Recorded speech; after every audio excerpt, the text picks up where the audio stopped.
Good morning បបរសទេបងប្អូនអើយនេះបបរសថៃរៀលប្រឡាក់ថៃរៀលប្រឡាក់ឆ្ងាញ់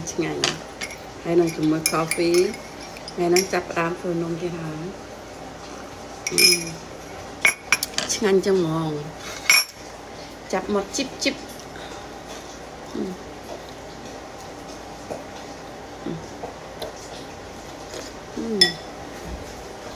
្ងាញ់ពេក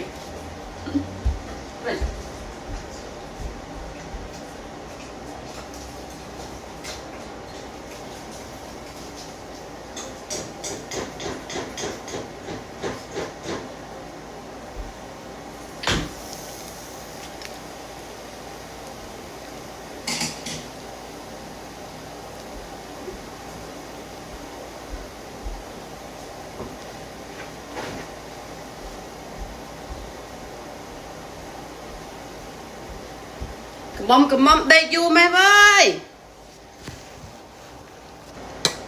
Good morning happy Saturday បងប្អូនមកញ៉ាំបបរសជាមួយខ្ញុំទេបបរសជាមួយនឹងត្រីប្រឡាក់ត្រីរៀលយើងហ្នឹងណាឆ្ងាញ់មហាសែនណាជាមួយនឹង coffee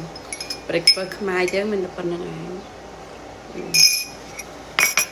ឆ្ងាញ់ចាប់មាត់ជីបហ្មង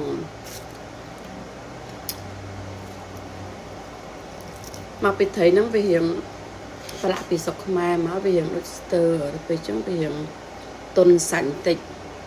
ចឹងអាំងអត់បានឯងមានពងស្រួយឆ្ងាញ់